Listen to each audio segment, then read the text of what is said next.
Admiral Hyun-woo Park stood in the Grand Hall of the Galactic Council, watching 12 alien faces stare down at him from their high seats.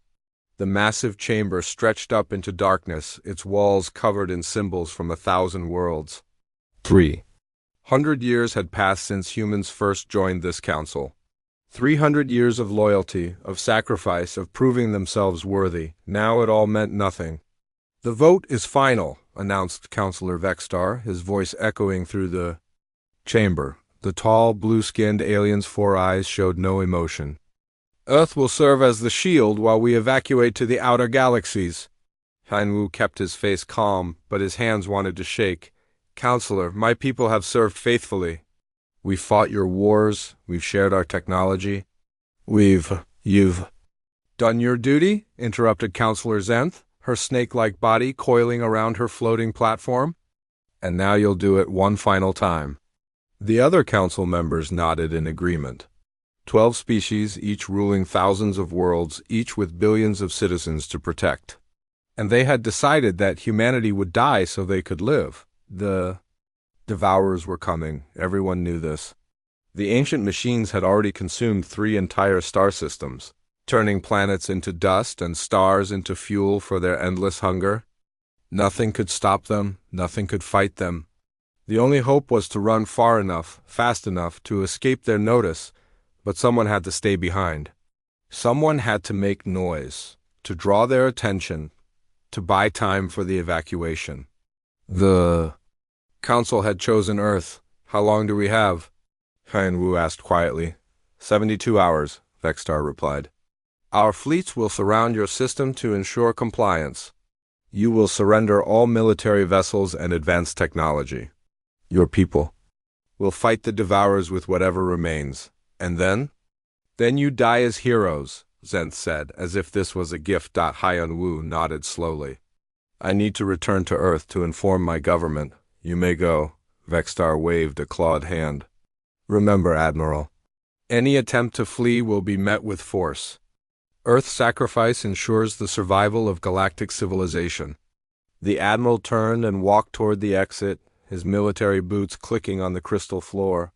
Behind him, the council members were already discussing evacuation routes and resource allocation. They had written off humanity as easily as discarding. An old tool, the journey back to Earth took 6 hours through the fastest hyperspace lanes. Hyun-woo spent the time in his cabin, staring out at the stars rushing past. So many worlds out there. So many species the Council would save. Just not his dot when he arrived at Earth Station 1. The massive orbital platform that served as humanity's military headquarters. He found chaos waiting. Word had already reached Earth through back channels. Ambassador Net Yun Choi met him at the docking bay, her usually perfect diplomat's composure cracked with worry. "Is it true?" she asked without greeting. "It's true," Hyun-woo replied. "They're abandoning us." Naeun closed her eyes for a moment. "The president is calling an emergency session, all department heads. You need to brief them." They walked quickly through the station's corridors. Hundreds of personnel moved with urgent purpose, but Hyun-woo could see the fear in their eyes. Everyone knew something terrible was happening. The emergency meeting took place in the secure briefing room deep inside the station. President So-young-kang sat at the head of the table, her face grim. Around her were the leaders of humanity's military, scientific, and civilian organizations. Commander Jin-ho Kim, head of Earth's Defense Fleet, Dr. So-min Lee, the brilliant scientist who led their most advanced research projects. General Don Hyun-yoon, coordinator of planetary defense. "Report," President Kang said simply. Hyun-woo stood and activated the holographic display. Images of the council chamber appeared, followed by tactical data about the Devourer threat. "The Council has voted to use Earth as a distraction," he began. "They will evacuate the core worlds while we engage the Devourers. They expect us to fight and die to buy them time." Silence filled the room. Finally, Commander Kim spoke. "How many ships do they have surrounding us?" 800 vessels. "Mixed fleet from all Council species?" Hyun-woo pulled up the deployment data. "They're positioned to prevent any escape attempts. Our chances of fighting through? General Yun asked. 0, Hyunwoo said flatly. They have our technology, plus 3 centuries of advancement we never received. If we try to run, they'll destroy us before we clear the system. Dr. Lee had been quiet during the briefing, but now she looked up from her datapad.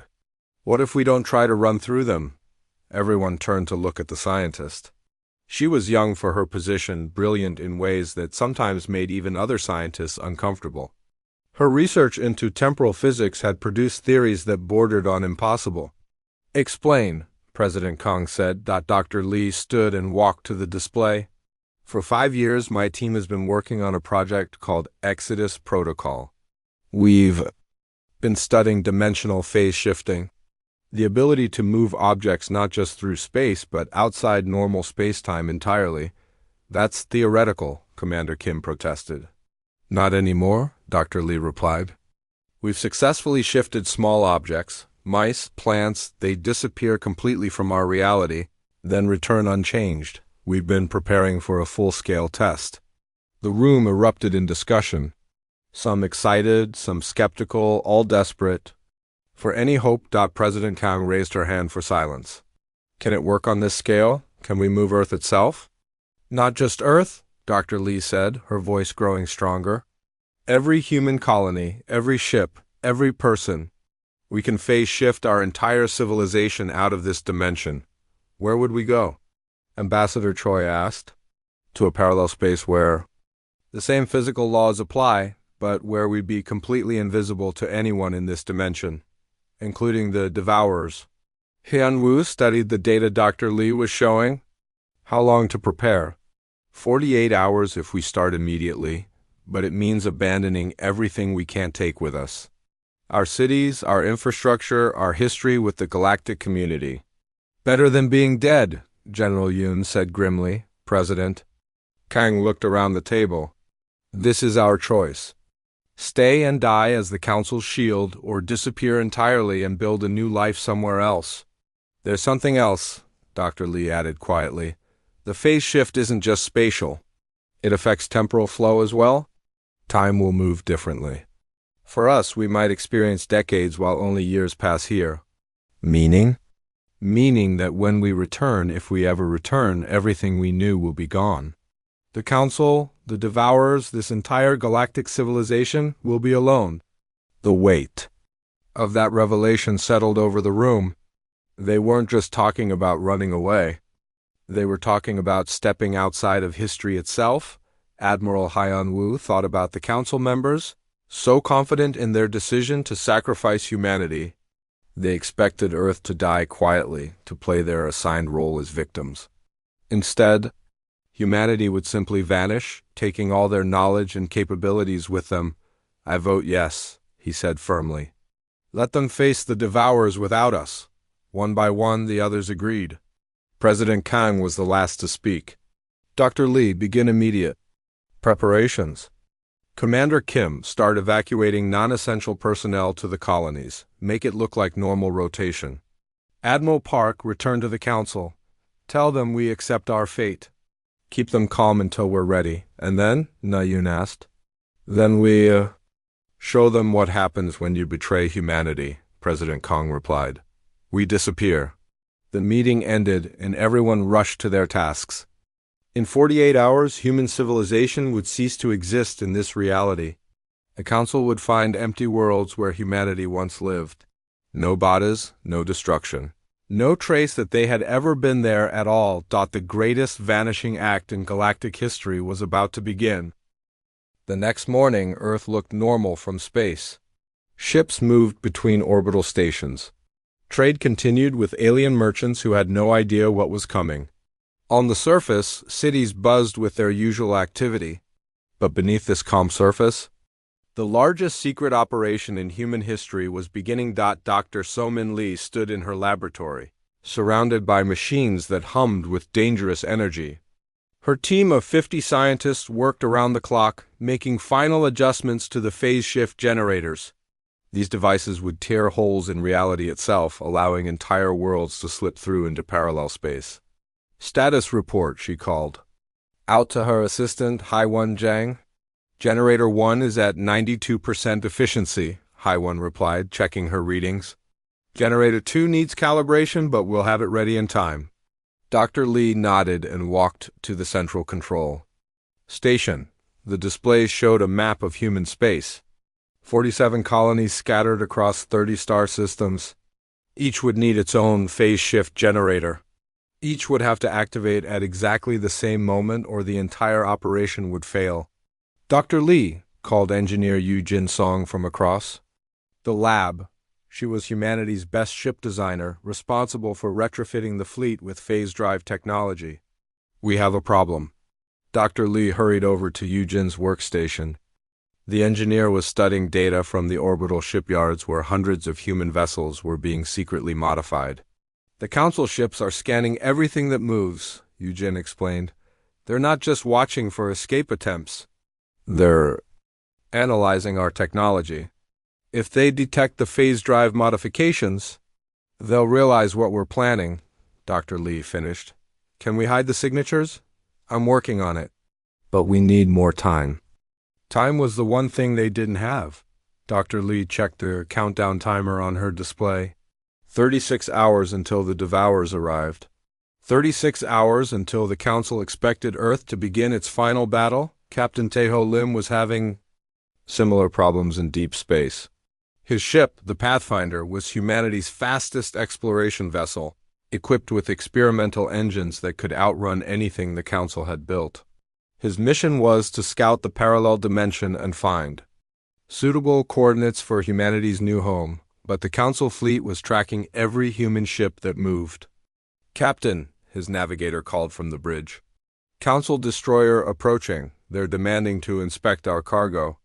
Taeho cursed under his breath. The Pathfinder's cargo holds were filled with dimensional scanning equipment, gear that would immediately reveal their true mission. Tell them we're conducting a routine survey of asteroid mining sites, he ordered, and prepare the emergency purge system. If the Council boarded his ship, they would have to destroy all evidence of the Exodus Protocol. Even if it meant blowing up the Pathfinder with everyone aboard, the Council destroyer pulled alongside, its massive bulk dwarfing the human exploration ship. Taeho watched alien soldiers prepare to board, their weapons ready for any sign of deception. Captain, his communications officer whispered. Incoming priority message from Earth Command, text only. Taeho read the message on his personal display. 3 words that changed everything. Operation Lighthouse approved. Operation Lighthouse was Dr. Li's backup plan. Instead of hiding their activities, they would create a spectacular distraction that would draw all Council attention away from the real preparations. Back on Earth, Admiral Hyen-Woo Park was putting the plan into motion. He stood on the bridge of the battleship New Seoul, surrounded by the largest human fleet ever assembled. 200 warships hung in formation around Earth, their weapons powered and ready for battle. To the Council fleet watching from a safe distance, it looked like Earth was preparing for a desperate last stand against the Devourers. Exactly what they expected from a doomed species. All ships, this is Admiral Park, he announced on the fleet communication channel. Begin Operation Lighthouse. Make them believe we're planning something stupid. The human fleet began moving toward the edge of the solar system, as if they were planning to intercept the Devourers in deep space. Every Council sensor would be focused on this obvious military buildup. They would never notice the subtle energy signatures of phase shift generators coming online across human space. Commander Jin-Ho Kim coordinated the deception from Earth. Station 1. His screen showed the positions of both fleets, the human ships moving outward, the Council ships following at a respectful distance. They're taking the bait, he reported to President Kang. All Council vessels are tracking our fleet movements. Good, the President replied. How are the evacuations proceeding? Faster than expected, Commander Kim said. People are scared, but they're cooperating. The colony ships are loading civilians under the cover of routine transport missions. On Mars, General Dong Hyen-Yoon supervised the evacuation of the largest human colony outside Earth, massive transport ships landed every few minutes, loading families and their most precious belongings. Children clutched toys and pets while their parents tried to stay calm. "Remember," General Yun told his staff, "only essential items. We can't take everything, but we can take our people." Similar scenes played out across human space. Millions of people abandoning their homes, their history, their entire way of life. But nobody complained. They understood the choice: disappear or die. The most dangerous part of the operation was happening in orbit around Earth. Engineer Eugene Song led teams of technicians who were installing phase drive cores into every human spacecraft. These modifications had to be perfect. If even one ship failed to phase shift properly, it would be left behind when the rest of humanity vanished. "Hull breach on Deck 7, reported one of her technicians. "The phase core installation is more complex than we calculated." Eugene floated through the zero-gravity workspace, her magnetic boots clicking against the metal deck plates. Around her, sparks flew from welding torches as workers raced to complete the modifications. "How long?" she asked. "Another 18 hours minimum," the technician replied. Eugene checked her chronometer. They had 24 hours until phase shift activation. The margin for error was getting smaller by the minute. Meanwhile, Captain Taeho Lim was dealing with his own crisis. The council boarding party had searched his ship and found the dimensional scanning equipment. "Explain this technology," demanded the alien commander, a tall being with gray skin and 6 arms. "These devices are not in our database of approved human equipment," Taeho thought quickly. "Experimental asteroid scanners. We're trying to find new mining sites before the Devourers arrive." The alien studied the equipment with obvious suspicion. "This technology appears designed to detect dimensional anomalies. Asteroids sometimes contain exotic matter," Taeho lied smoothly. "The scanners can detect those signatures." It was a weak explanation, but the alien commander seemed to accept it. After another hour of inspection, the boarding party returned to their destroyer and allowed the Pathfinder to continue its mission. As soon as they were alone, Taeho activated the dimensional scanners.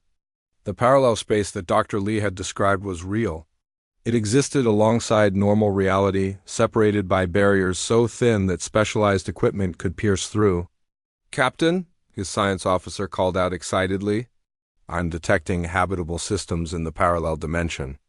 Planets with breathable atmospheres, stable orbits, everything we need." "Mark those coordinates," Taeho ordered.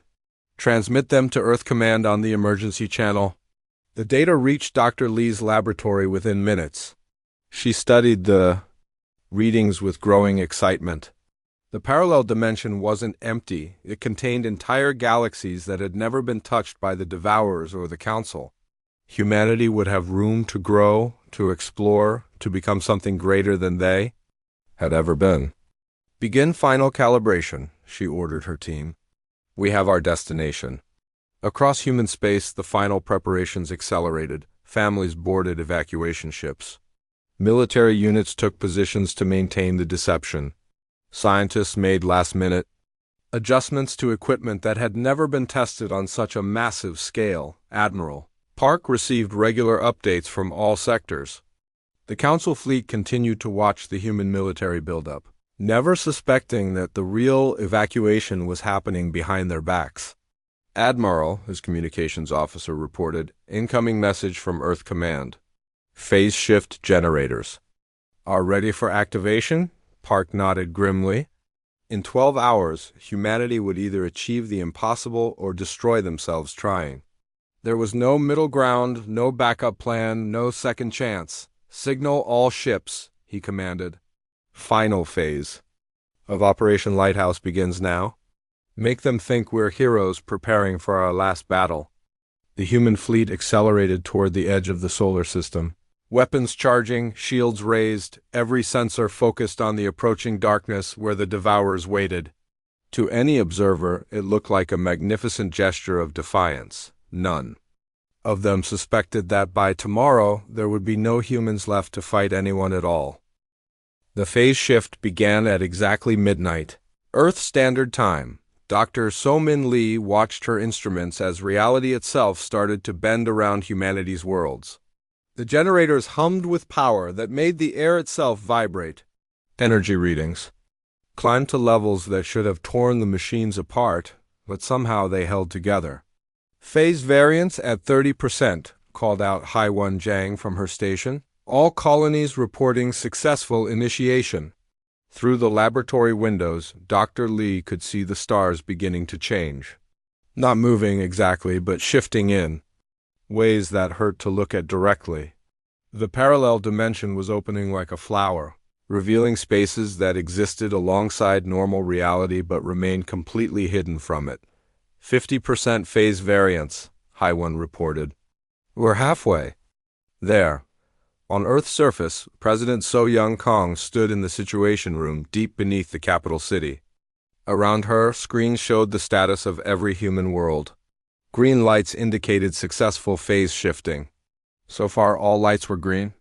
Madam President, her aide reported, the Council fleet is detecting energy anomalies. They're trying to scan our worlds, but their sensors can't penetrate the phase barrier. Good, President Kong replied. Let them wonder what we're doing. In a few hours, it won't matter. The phase shift process would take 12 hours to complete. During that time, humanity existed partially in both dimensions, visible to neither. It was the most vulnerable period of the entire operation. If anything went wrong now, they would be trapped between realities with no way home. Admiral Hyun-woo Park maintained his position at the edge of the solar system, leading the fleet that was supposed to fight the Devourers. His ships looked ready for battle, but their real purpose was to keep the Council fleet distracted.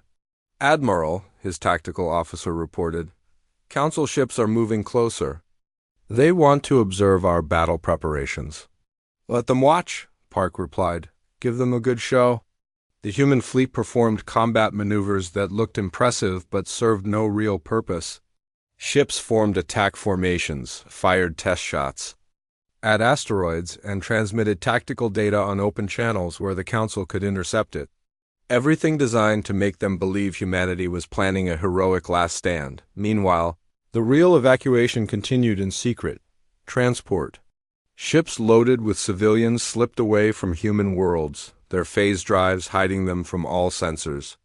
Millions of people were moving to temporary staging areas in deep space, waiting for the moment when they could follow their planets into the parallel dimension. Captain Tae-ho Lim piloted the Pathfinder through the growing phase shift field.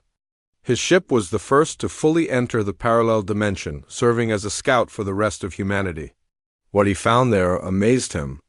Captain, his science officer reported with excitement, this dimension is incredible. The physical laws are the same, but energy behaves differently. Our engines are running at twice normal efficiency. Through the view screen, Tae-ho could see stars that looked familiar but weren't quite the same as the ones in normal space. Galaxies spiraled in patterns that seemed more organized, more purposeful than the random chaos of their home universe. Are we alone here? He asked. Negative, sir. I'm detecting artificial structures around several star systems. Other species have found this place. That was unexpected but not necessarily bad. If other civilizations had discovered the parallel dimension, it meant humanity wouldn't be isolated. They might find allies, trading partners, or simply neighbors who understood what it meant to flee from dangers in normal space. Take us toward the nearest inhabited system, Tae-ho ordered. Let's see who else calls this place home. Back in normal space, engineer Yu-Jin Song was dealing with a crisis aboard the orbital shipyard. One of the massive construction platforms had suffered a phase drive failure during installation. The equipment was tearing itself apart, and the energy feedback threatened to disrupt the entire operation. Cut power to Section 7, she ordered her team. Reroute the phase field through the backup generators. Sparks flew from damaged control panels as her technicians worked frantically to contain the failure. If this platform exploded, it would create a dimensional rupture that could trap Earth halfway between realities. Field stabilizing, reported her chief engineer. But we've lost 20% efficiency on this sector, Yu-Jin ran calculations in her head. They could compensate for the loss, but it would slow down the phase shift process. Instead of 12 hours, they might need 14. Or 15, time they didn't have. Signal Dr. Lee, she decided. Tell her we need more power from the planetary generators. The message reached Dr. Lee's laboratory just as the phase shift entered its most dangerous stage. At 70% variance, humanity was more in the parallel dimension than in normal space, but still visible to both. It was like standing in a doorway with enemies on both sides. Increase power to all generators, Dr. Lee ordered. Push them beyond safe limits if necessary. Doctor, High One warned, if we overload the system, we could create a cascade failure. Instead of phase shifting, we might tear a permanent hole between dimensions. Better than being trapped halfway, Dr. Lee replied grimly. Do it. The generators screamed as power levels climbed beyond anything they were designed to handle. Deep underground, the fusion reactors that powered Earth cities worked at maximum output, feeding energy into machines that bent the laws of physics. On the Council flagship, Counselor Vextar studied sensor readings that made no sense. Human worlds were generating massive energy signatures, but his scientists couldn't determine what the humans were trying to accomplish. Could they be building some kind of weapon? Asked Counselor Zenth. Unknown, Vextar replied. But it doesn't matter. The Devourers will arrive in 6 hours. Whatever the humans are planning, it won't save them. The Council fleet maintained its position, watching and waiting. They assumed they were witnessing humanity's death throes, the desperate actions of a doomed species. They had no idea they were watching the greatest escape in galactic history. At 80% phase variance. The first human colonies completely disappeared from normal space. One moment they were there on Council sensors, the next they simply didn't exist. It looked like the worlds had been destroyed, vaporized by whatever energy process the humans were using. Fascinating, Counselor Vextar commented. They're destroying their own worlds rather than let the Devourers have them. How typically human. Meanwhile, in the parallel dimension, those same worlds were settling into their new reality. Captain Teho Lim had made contact with the first alien species they encountered, a peaceful race called the Harmony who had fled their own galaxy centuries ago. Welcome, travelers, the Harmony ambassador communicated through translation devices. We sensed your arrival. Few species find this place by choice. We had no choice, Teho explained. Our galaxy is being consumed by ancient machines. Our own council betrayed us. We understand betrayal, the ambassador replied sadly. That's why most of us are here. This dimension shelters those who have nowhere else to go. As they talked, Teho learned that the parallel dimension was home to dozens of refugee species. Each had fled some catastrophe in normal space, bringing their knowledge and culture to build new civilizations. Humanity would not be alone. The news reached Earth through quantum communication links that spanned dimensions. President Kang received the report in her bunker as the phase shift approached completion. Madam President, her aide reported, 90% phase variance achieved. All colonies have successfully transitioned. Earth will complete the shift in 2 hours. Around the planet, cities flickered between realities. Buildings became translucent, then solid, then translucent again as the phase shift generators pulled the entire world toward its new home. People looked up at skies that showed 2 different sets of stars at once. Admiral Park received the same updates aboard his flagship. His fleet was among the last to make the transition, maintaining the deception until the very end. The Council ships followed them closely, expecting to witness humanity's final battle. Admiral, his communications officer reported. Incoming. Transmission from the Council flagship. They're demanding to know what we're doing. Tell them we're preparing to ram the Devourers, Park replied with a slight smile. Make it sound heroic. The lie worked perfectly. The Council fleet pulled back to a safer distance, not wanting to be caught in whatever suicidal attack the humans were planning. They would watch from afar as humanity made its last stand, but there would be no last stand. At 95% phase variance, the human fleet began to fade from normal space. Their ships became ghost images, visible but untouchable, existing more in the parallel dimension than in their birth universe. Phase shift completion in 30 minutes, Dr. Lee announced from her laboratory. Around her, the walls themselves were becoming transparent as Earth slipped between realities. The final phase was the most dangerous.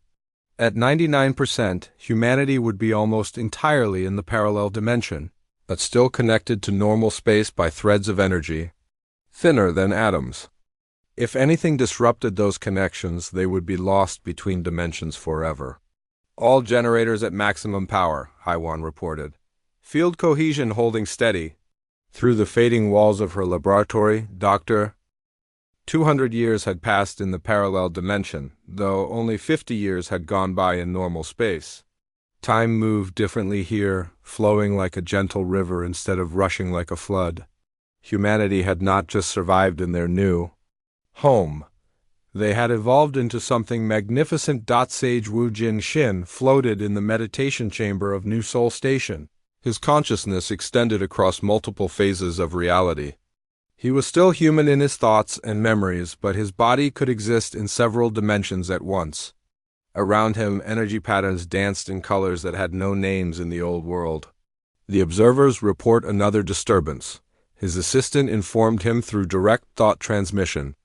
Physical speech had become unnecessary decades ago, when humans learned to communicate through pure mental energy. Wu Jin focused his awareness on the boundary between dimensions. Something was wrong in normal space, something that sent ripples through the fabric of reality itself. The disturbance felt familiar, like an old enemy returning. "Show me the readings," he requested. Images formed in his mind. Data from instruments that could peer across dimensional barriers in normal space. The galaxy where humanity had been born was dying. Not from war or natural disaster, but from something far worse. The stars themselves were going out, one by one, as if time itself was breaking down. Wu Jin shifted his consciousness to the council chamber of New Harmony, the governing body that humanity had formed with their alien refugee allies. The chamber existed in 7 dimensions simultaneously, allowing representatives from different species to interact, despite their varied physical forms. Architect Heian Keo was already there, her form shifting between states of matter as she spoke. She had become humanity's master builder, designing cities that existed in multiple realities and defied the old laws of physics. "The temporal collapse is accelerating," she reported to the assembled council. "Entire star systems in normal space are experiencing time distortions. The past and future are becoming mixed together." Navigator Young-Ho Ryu materialized beside her, his consciousness returning from a scouting mission to the dimensional boundary. He could travel through conceptual space itself, moving along paths of pure thought and meaning. "I've observed the affected regions," he said. "The damage isn't random. Something is consuming time itself, unraveling the timeline from multiple points." Oracle Mikyang-yu spoke from her place at the center of the chamber. She had developed the ability to perceive across dimensional barriers, seeing events in normal space as if she were still there. Her gift came with a terrible cost. She experienced the pain and fear of entire civilizations as they faced extinction. "The council species are all gone," she said quietly. "The devourers consumed most of them, but the survivors fell to the temporal collapse. Trillions of beings erased from existence as if they never lived." The chamber fell silent. Even after 2 centuries, news of their former tormentors' destruction brought no satisfaction. Humanity had grown beyond the need for revenge. What caused the temporal collapse? Asked Sage Wu-Jin. Oracle Meeking's perception focused on the critical moment. 200 years ago, when humanity had vanished from normal space. She could see the timeline like a vast web, with every event connected to every other event. "Us," she said with growing horror. "Our disappearance created a causal paradox. The council betrayed us because they thought we would die fighting the devourers. But we left instead, so the betrayal had no purpose. The timeline is trying to resolve the paradox by erasing the entire sequence of events." The implications struck everyone simultaneously. Humanity's escape had saved them, but doomed their birth galaxy by refusing to die as the Council expected. They had broken the chain of cause and effect that held time together. Can we fix it? Architect Heian asked. Theoretically, yes, Oracle Mikyon replied. But it would require returning to the moment of betrayal and ensuring the timeline remains stable. Someone would have to exist at that point permanently, anchoring the paradox. Navigator Young-ho studied the temporal readings. The collapse is spreading. It's already reached the dimensional barriers. If it continues, it will eventually consume this reality as well. That changed everything. The parallel dimension had seemed like a perfect refuge, but it was connected to normal space in ways they hadn't understood. The death of their birth galaxy would eventually kill their new home as well. We need to call a full assembly, Sage Wujin decided. Every human consciousness, every allied species. This affects all of us. The assembly took place in conceptual space, a realm of pure thought where physical limitations didn't exist.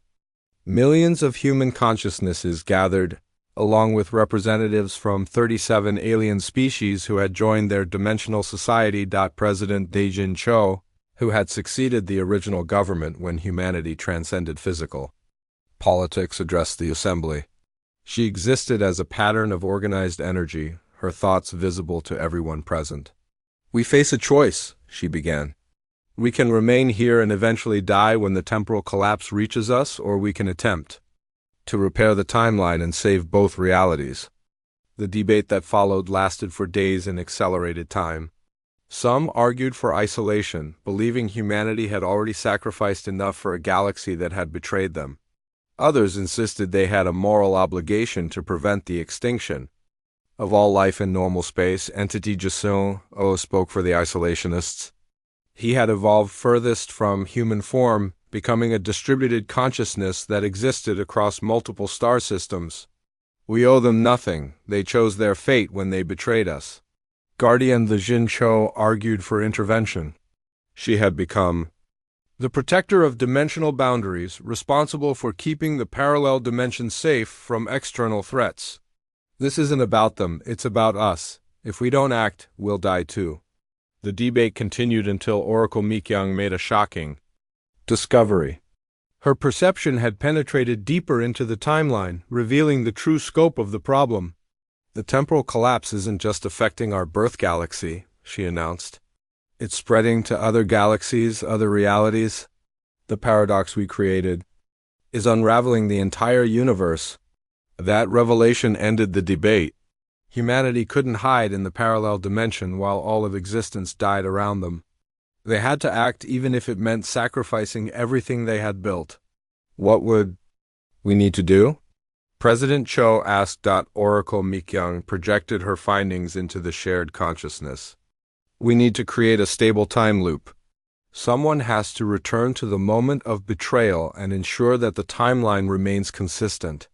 But they would have to stay there permanently, existing at that moment forever to anchor the paradox. A living sacrifice, Sage Wujin observed. More than that, Oracle Mikyung continued. The person who anchors the timeline would experience that moment of betrayal eternally. They would feel the pain and anger of humanity's abandonment over and over. Forever, the assembly considered this terrible requirement. They needed a volunteer who would condemn themselves to eternal suffering to save all of existence. I'll do it, said a voice from the edge of the assembly. Everyone turned to see who had spoken. It was Sacrifice Jinyoung Seo, a consciousness, who had chosen that name when she volunteered for the most dangerous missions. She had been human once, but had evolved into something that could exist in multiple timelines simultaneously. Jin Young, you don't understand what you're offering, President Cho protested. You would be trapped at the moment of greatest betrayal, experiencing humanity's pain forever. I understand perfectly, Jin Young replied. And I also understand that if I don't do this, everything we've built, everyone we've saved, all the alien species who found refuge with us, they'll all die. The assembly voted. It was unanimous.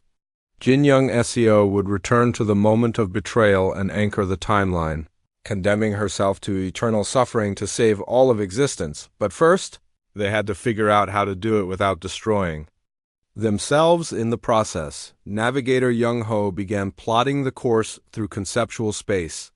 Architect Heian designed a temporal anchor that could hold the paradox stable. Sage Woo-jin prepared his consciousness to guide Jin Young through the transition. Oracle Mikyun continued monitoring the collapse, watching as entire galactic clusters winked out of existence. Time was running out, literally. Soon there would be nothing left to save. How long do we have? President Cho asked. In accelerated time, perhaps a few hours, Oracle Mikyun replied. In normal space, minutes.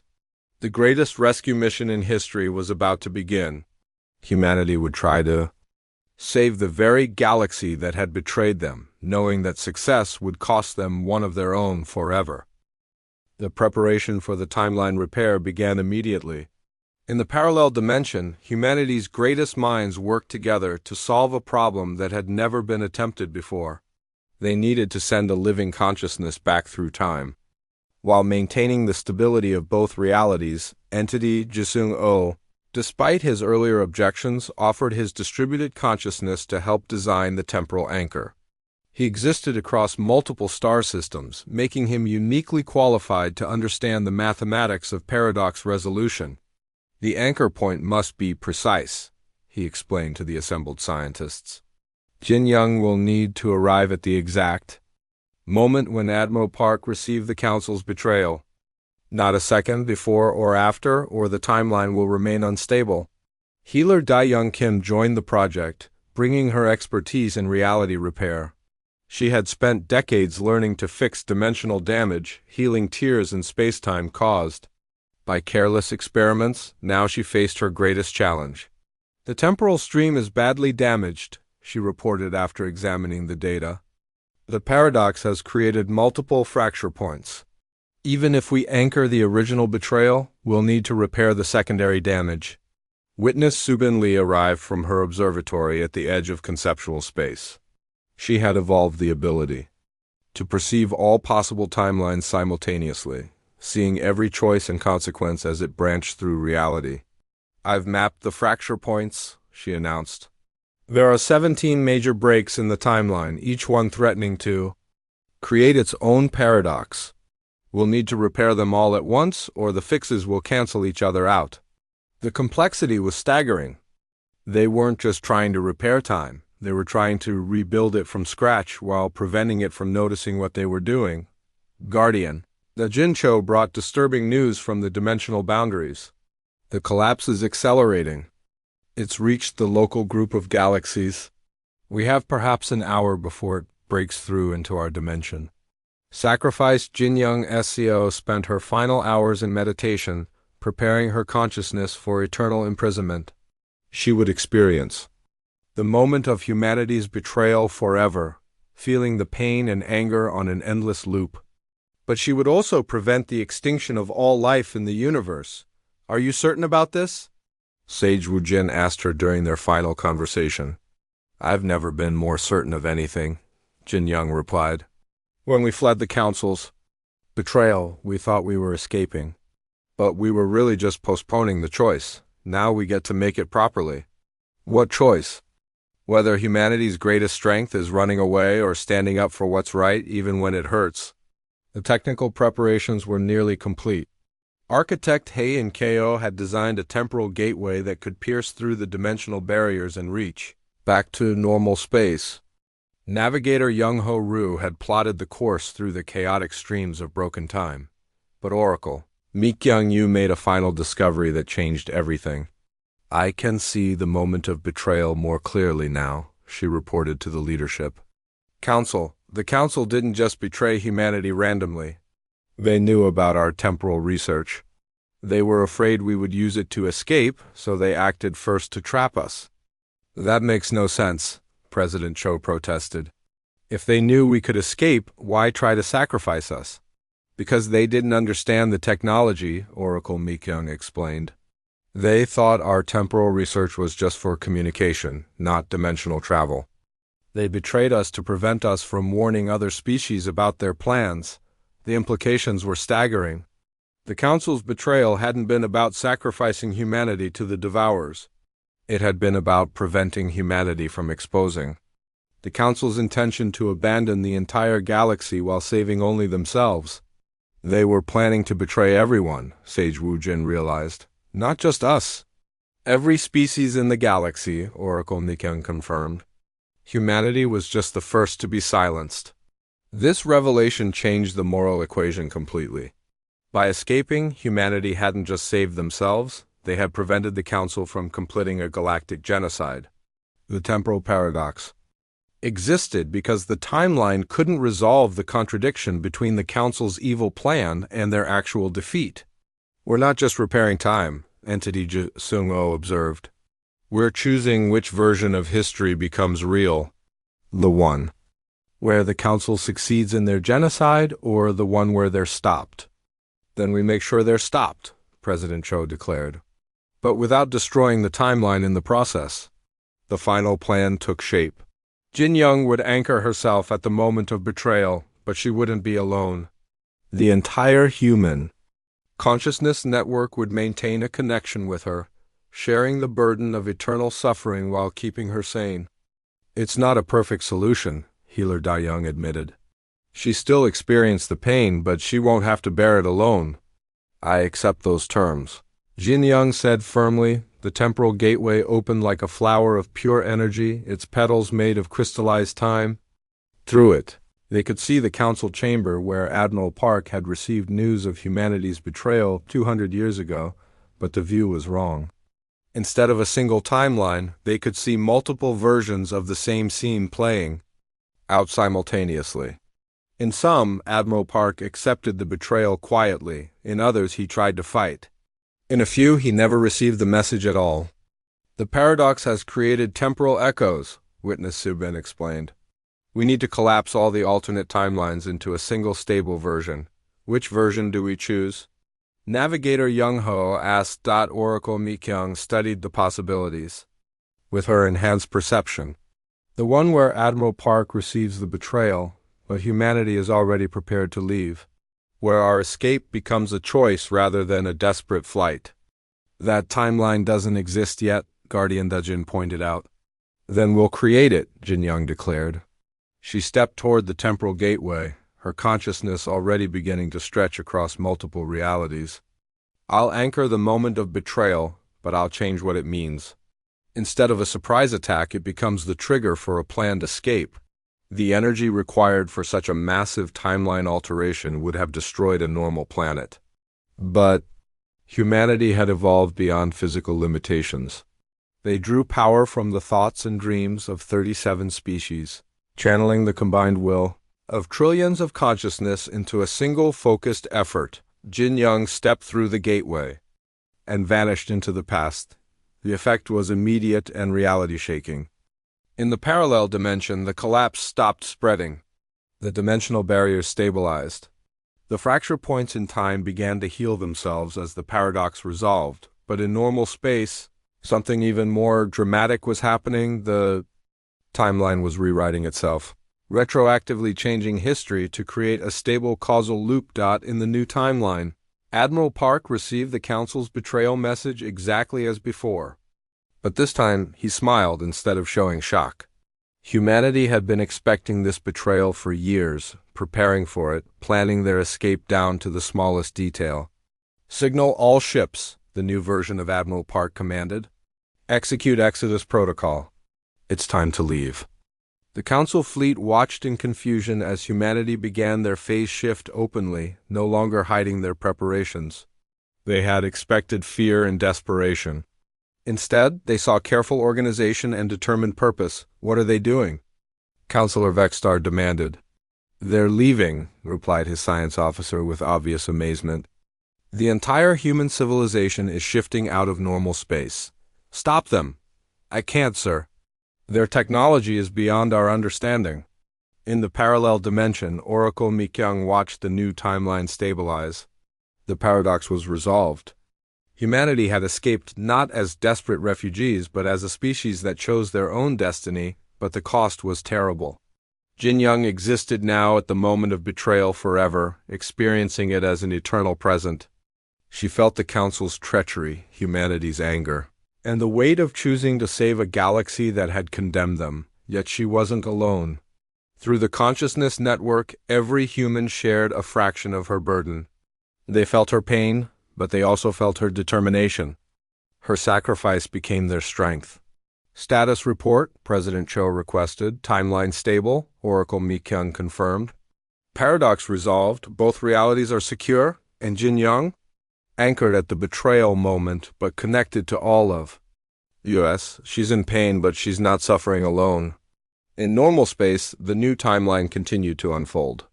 The Council faced the Devourers without humanity's help and lost badly. But some survived, fleeing to distant galaxies where they had time to think about their mistakes. Meanwhile, the parallel dimension thrived. Humanity and their alien allies built a civilization based on cooperation instead of domination. They explored realities that normal physics couldn't touch. They became something greater than any single species had ever achieved, and in the space between moments, Jin Young SEO held the timeline together through sheer force of will, ensuring that the choice to forgive remained possible for all time. 500 years had passed in both dimensions since the timeline was repaired. The galaxy that had once betrayed humanity was slowly recovering from the Devour War, while the parallel dimension had become home to a thriving multi-species civilization. But the greatest test was yet to come. The collective, as humanity now called itself, existed as a single group consciousness while maintaining individual identity. They had grown beyond the need for physical bodies, existing as patterns of organized thought and energy. Yet they still remembered what it meant to be human, to feel pain and joy, and the simple satisfaction of helping others. Echo Hanwoo Park materialized in the Council Chamber of Infinite Realities, a space that existed in both dimensions simultaneously. He was not the original Admo Park, but a dimensional echo created by the timeline repair. He carried all the memories and experiences of his original self, plus the wisdom gained from centuries of existence in multiple realities. The survivors are requesting contact, he reported to the assembled collective. The last members of the old council want to speak with us. Witness Subin Lee, who could perceive all timelines at once, had been monitoring the council's slow recovery. They've spent 5 centuries learning to survive without the power they once wielded. The experience has changed them. How many are left? Asked the entity that had once been President Cho. 12 species, scattered across distant galaxies? Witness Subin replied, about 10 million individuals total. They've formed small communities, trying to rebuild their civilizations from scratch. The irony wasn't lost on anyone. The council species that had once ruled thousands of worlds were now refugees themselves, struggling to survive in the aftermath of their own mistakes. What do they want? Echo Park asked. Forgiveness, Witness Subin said simply, and help. The request created a debate that lasted months and accelerated time. Some members of the collective believed the council species deserved their fate. Others argued that helping them would prove humanity's moral evolution. Still others worried that contact might lead to new conflicts. Sacrificed Jin Young SEO spoke from her eternal prison at the moment of betrayal. Her consciousness existed in all realities simultaneously, making her voice carry special weight in collective decisions. I experience their betrayal every moment, she said through the consciousness network. I feel the pain of it constantly. But I also see what came after. They learned from their mistakes. The question is whether we've learned from ours. What do you mean? Asked the collective. When we left, we were angry and hurt. We wanted to prove we were better than them. Now we have that chance. We can show them what forgiveness looks like, or we can show them what revenge looks like. Which one makes us more human? The debate intensified. The council species had betrayed humanity when they needed help most. They had been willing to sacrifice an entire species to save themselves. Why should humanity risk anything to help them now? Oracle Mi-kyung, still monitoring both dimensions, provided the answer. Because the Devourers are returning, she announced to the shocked collective. Not to our birth galaxy, but to the parallel dimension. They've learned to cross dimensional barriers. The implications were terrifying. The ancient machines that consumed entire star systems had found humanity's refuge. But this time, they weren't just consuming matter and energy. They were consuming the dimensional barriers themselves, threatening to collapse all realities into a single, empty void. "How long do we have?" the collective asked. "In parallel dimension time, perhaps 50 years, Oracle Mikyung replied. But the consumption is accelerating. Each dimension they destroy makes them stronger. The approaching threat changed everything. Humanity alone, even with their alien allies, might not be strong enough to stop the enhanced devourers. They would need every possible ally, including the species that had once betrayed them. Initiate contact protocols, the collective decided. Bring them here." The reunion took place in neutral space, a region between dimensions where neither reality held complete sway. Representatives from the surviving council species arrived in ships that were barely functional. Held together by salvaged parts and desperate hope, Counselor Vexstar was among them, though he was no longer the proud ruler who had condemned humanity centuries ago. 500 years of exile had taught him humility. His once magnificent form was bent with age and hardship. "We know we have no right to ask for your help," he said when the negotiations began. "We betrayed you when you trusted us. We condemned you to death to save ourselves. We have no excuse for what we did." Eco Park studied the alien leader who had once seemed so powerful. "Then why are you here?" "Because the universe is ending," Vexstar replied. "The devourers have learned to consume reality itself. If we don't work together, everything dies. Not just our species, not just yours, but everything that has ever lived or ever could live." The council species had brought something valuable to the negotiation. During their centuries of exile, they had encountered other refugees from the devourers. They had learned new technologies, made contact with species from distant galaxies, and gathered intelligence about the ancient machines. "The devourers aren't just mindless destroyers," explained Dr. Krell, a scientist from the Zenth species. "They're trying to return the universe to its original state before life began. They see consciousness itself as a contamination that must be removed." "Why now?" asked the collective. "They've existed for millions of years. Why start consuming dimensions now?" "Because consciousness is spreading," Dr. Krell continued. "Every species that develops awareness, every thought that imagines new possibilities, every act of creativity, it all pushes the universe further from its original state. We've reached a tipping point. Either consciousness wins and the universe becomes infinite with possibility, or the devourers win and everything returns to empty silence. The stakes could not be higher. This wasn't just about survival anymore. It was about the future of consciousness itself. What do you propose?" Echo Park asked. Counselor Vexstar activated a holographic display showing the approaching devourer fleet. Thousands of machine intelligences, each the size of a moon, were systematically consuming the dimensional barriers that protected reality. "We've learned that the devourers have a weakness," he said. "They can't process paradox. Contradictory information causes them to pause while they try to resolve it. If we could create a large enough paradox, we could stop them long enough to find a permanent solution," the collective finished. "But the paradox would have to be maintained by living consciousness," Vexstar continued. "Someone would have to sacrifice themselves to hold the contradiction in place." The collective understood immediately. They were being asked to provide another sacrifice, another consciousness willing to suffer eternally to save everyone else. "Well, do it," the collective said without hesitation. "Wait," Vexstar interrupted. "You don't understand. We're not asking you to provide the sacrifice. We're offering to do it ourselves." The silence that followed was deafening. The council species were offering to sacrifice themselves to save the universe they had once tried to dominate. "All of us," added Counselor Zenth, her ancient voice heavy with determination. "Every surviving member of the council species. We'll link our consciousnesses together and create a paradox so complex that the devourers will never be able to resolve it.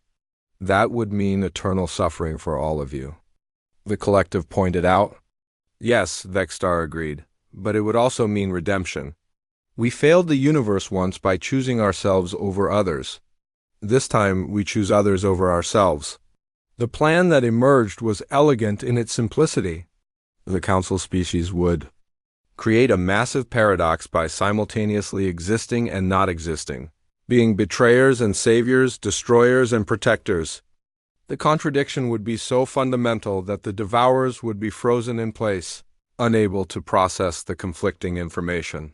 Meanwhile, humanity and their allies would have time to find a way to permanently stop the ancient machines. There's one more thing, Sacrifice Jin Young spoke from her eternal moment. If the council species sacrifice themselves to create this paradox, I can be released from anchoring the timeline. The universe will be stable enough to exist without my constant presence at the betrayal moment. You could be free? The collective asked in amazement. We could all be free, Jin Young replied. The past would finally be just the past instead of an eternal present that someone has to experience forever. The final battle took place across multiple dimensions simultaneously. The council species linked their consciousness together and threw themselves into the path of the Devourer fleet. They became a living paradox, creatures who had betrayed the universe but were now saving it, destroyers who were creating, enemies who were allies. The Devourers stopped, their ancient minds struggling to process the contradiction. For the first time in millions of years, the unstoppable force had met an immovable object. The pause gave humanity and their allies the time they needed. Working together across 17 dimensions, they found the Devourer's source code, the original programming that drove their endless hunger. In a moment of perfect cooperation, thousands of species rewrote that code, changing the Devourers from destroyers into gardeners,